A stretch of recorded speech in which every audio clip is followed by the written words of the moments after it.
ప్రభుత్వం ఏర్పడ్డాక రాష్ట్రంలో తొలిసారిగా ఇంజనీరింగ్ కాలేజీను ప్రారంభించనున్నారు. నార్సింగ్ మండలంలో పలు అభివృద్ధి కార్యక్రమాలలో పాల్గొన్న దుబ్బాక ఎమ్మెల్యే కొత్త ప్రభాకర్ రెడ్డి. మెదక్ జిల్లా నార్సింగ్ మండలంలో పలు అభివృద్ధి కార్యక్రమాలలో పాల్గొన్న దుబ్బాక ఎమ్మెల్యే కొత్త ప్రభాకర్ రెడ్డి. ఈ సందర్భంగా దుబ్బాక ఎమ్మెల్యే మాట్లాడుతూ దుబ్బాక అసెంబ్లీ నియోజకవర్గంలో పెండింగ్ లో ఉన్న కాల్వలన్నింటినీ పునరుద్ధృతికి కృషి చేస్తామని ధీమా వ్యక్తం చేశారు. దుబ్బాక ప్రాంతానికి సాగునీరు వస్తే ఈ ప్రాంతం సస్యశ్యామలంగా మారడంతో రైతులు సుఖ సంతోషాలతో జీవిస్తారని పేర్కొన్నారు. మనకింత కాలువల ద్వారా నీళ్లు రావాలి. ఇవాళ నీళ్లు రావాలంటే ఇవాళ మన గవర్నమెంట్ ఉంటే ఎంబడబడి కాలువలన్నీ కంప్లీట్ చేస్తుంది. అయినా కానీ 10 రోజుల నుంచి అదే పని పెట్టుకున్నాను నేను. ఇక మా దుబ్బాకొళ్ళకి అన్ని మండలాలలో అన్ని గ్రామాలకు కాలువలు తీయాలి, నీళ్ళు ఇప్పియాలి. మరి మనం ప్రభుత్వం ఉన్నప్పుడేమో ప్రాజెక్టులు కట్టినాం, సగంలా మరి కేసులు వేసి అదేసి ఇదేసి అప్పుడు ఉన్న ప్రభుత్వంలో ఉన్న నాయకులందరూ కూడా డిస్టర్బ్ చేసి ఆపేసారు. కొందరితో రైతులతో కేసులు వేపించారు, రకరకాల ఇబ్బందులు పెట్టిర్రు చేసి మొత్తానికి మరి డిస్టర్బ్ చేసిండ్రు.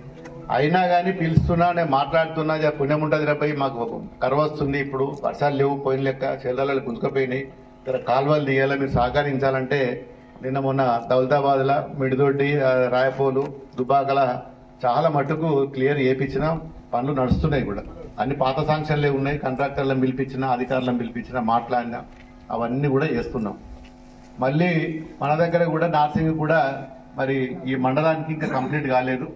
ఇక దాని మీద కూడా పడదాం. ఇక ఫిబ్రవరి నుంచి అదే పని పెట్టుకుందాం. చేయకుండా నార్సింగ్ లో ఉన్న కాలువలన్నీ కూడా చేసుకుంటే ఇవన్నీ మామూలే మోర్లు, ఇవన్నీ మోరీలు, రోడ్లు ఇవన్నీ పనికొచ్చేటి కావు, కడుపు నింపేది కాదు. ఇన్ని నీళ్ళు వస్తే మనకింత గొర్రెమేకలు బతుకుతాయి, గోదలు బతుకుతాయి, మనకింత వ్యవసాయం అవుతుంది, బోర్లు పోస్తాయి. ఇవి కావాలి మనకు. ఇప్పుడు నెక్స్ట్ గా పని చేసుకుందాం. మరి మీరందరూ కూడా బాగా సహకరించిండ్రు. మరి ఇంకో నెలకు 2 నెలలకు ఎంపీ ఎలక్షన్ కూడా అవుతుంది. ఇప్పుడు నేను దిగిపోతే మళ్ళీ ఎంపీని పెట్టాలి కదా, పెట్టాలా వద్దా? మన పార్టీ ఉంటే మనం గట్టిగా కొట్టాడచ్చు. మళ్ళీ కూడా వచ్చి నేను భాగం అయిపోతాం. 2 సార్లు నన్ను గెలిపించారు. మళ్ళీ వచ్చేది కూడా మళ్ళీ ఎలక్షన్. ఇది కాగానే మళ్ళీ సర్పంచ్ ఎలక్షన్ ఉంటుంది. ఈ సంవత్సరం అన్ని ఎలక్షన్లే మనకి, వేరే పనే లేదు. కోటెన్ కోటి ఇక దాంట్లో కూడా అదొకటి గడ్డకేసుకున్నాం అంటే ఇక మనల్ని ఓటేం చేయలేడు. ఇక గట్టిగా పనులు చేసుకుందాం. మరి మీరందరూ మంచి సహకరించినందుకు మీకు అందరికి పేరు పేరున మరొకసారి ధన్యవాదాలు. జై తెలంగాణ. స్వామి బోధానంద గోసేవ ఆశ్రమం సైతాపూర్. జ్యోతిష్యం, వాస్తు శాస్త్రం మన పూర్వీకులు మనకిచ్చిన వరం. దుర్గాదేవి, కాలభైరవ ఉపాసనతో వాక్సిద్ధి పొందిన శ్రీ శ్రీ బోధానందగిరి స్వామివారు మీకు ఎలాంటి సమస్యలున్నా, వాటిలో ముఖ్యంగా ధన నష్టం, ఆరోగ్య నష్టం, భార్యాభర్తల మధ్య గొడవలు, ప్రేమించుకున్న వారు దూరం అవడం, ఎన్ని సంబంధాలు వచ్చినా పెళ్లి ముడి పడకపోవడం, రోడ్డు ప్రమాదాలు, అప్పుల బాధలు, వ్యవసాయంలో నష్టాలు, పెద్దల మాట పిల్లలు వినకపోవడం, ఆరోగ్య శాంతి, గృహశాంతి, మనశ్శాంతి లేకపోవడం, ఇలాంటి సమస్యలు ఉన్నట్లయితే ఒక్కసారి స్వామీజీని కలవండి. మీ సమస్యలకు తగిన పరిష్కారాన్ని పొందండి.